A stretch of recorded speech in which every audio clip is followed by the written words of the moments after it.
Samsung fully automatic washing மிஷினில் திடீர்னு run ஆகிட்டு இருக்கும்போதே ஃபோர்ஸ் எரர் காமிச்சிச்சு.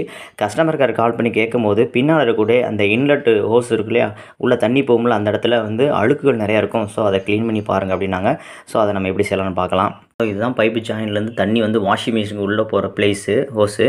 ஸோ இதை வந்து மெதுவாக ஓப்பன் பண்ணணும், நம்ம ரிமூவ் பண்ணணும். ரிமூவ் பண்ணால் இந்த மாதிரி உள்ளே வந்து கொடுத்துருப்பாங்க.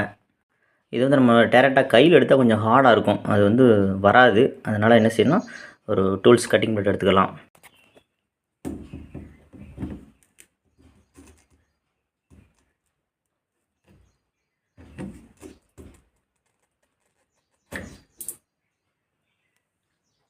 கட்டிங் உள்ள வச்சு வெளியே ரிமூவ் பண்ணியாச்சு. உள்ளேயும் நிறைய அழுக்கு இருக்குது. இந்த ஹோல்டரோட எதையும் பார்த்தீங்கன்னா, அந்த ஹோஸோட எதையும் பார்த்தீங்கன்னா, அதுலேயும் பாருங்கள் நிறைய அழுக்கு இருக்குது. இந்த அழுக்கு இருந்தனால தண்ணி சரியாக உள்ளே போகலை. அதனால தான் அந்த ஃபோர்ஸ் எரர் காமிச்சிருக்குது. வாட்டரில் நல்லா இது பண்ணி அதை வந்து க்ளீன் பண்ணுவோம். சுத்தமாக அழுக்கு இல்லாத அளவுக்கு க்ளீன் பண்ணணும்.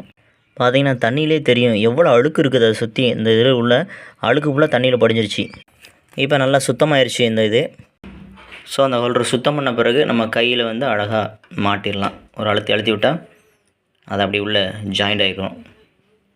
இப்போ அந்த ஹோஸ் வந்து இதோட ஜாயின் பண்ணி டைட் பண்ணிட வேண்டியதான். ஸோ இப்போ மாட்டியாச்சு. இப்போ வந்து ஆன் பண்ணி பார்க்கலாம், அந்த ஃபோர்ஸ் எரர் வருதா அப்படின்னு. க்ளீன் பண்ணிவிட்டு போட்ட உடனே நல்லா தண்ணீர் நல்லா ஃபாஸ்ட்டாக வருது. இப்போ பாருங்கள், இந்த ஃபோர்ஸ் எரருங்கிறது காமிக்கலை. ஸோ தண்ணீருடைய நல்லா வந்து வேகமாக வந்து ரொம்ப நல்லா ஃபாஸ்ட்டாக வருது. இதுக்கு மேலே வந்து கம்மியாக விழுந்துச்சு. ஸோ இப்போ வந்து நல்லா இருக்குது. அந்த ஃபோர்ஸ் எரர் வந்து போயிடுச்சு. சாம்சங் ஃபுல்லி ஆட்டோமேட்டிக் மிஷினில் ரன் ஆகிட்டு இருக்கும்போதே திடீர்னு ஃபோர்ஸ் எரர் வந்தால் நம்ம செய்ய வேண்டியது, பின்னால் இருக்கக்கூடிய அந்த வாட்டர் இன்லெட் ஹோஸ் ரிமூவ் பண்ணிவிட்டு ஓப்பன் பண்ணிவிட்டு உள்ளே கட்டிங் உடைச்சு எடுத்துகிட்டு அழுக்கு எடுத்துகிட்டு க்ளீன் பண்ணிட்டு திரும்ப ஃபிட் பண்ணிட்டு ஆன் பண்ணால் ஃபோர்ஸ் எரர் வராது. சூப்பராக வாஷிங் மிஷின் ஓடும். நன்றி.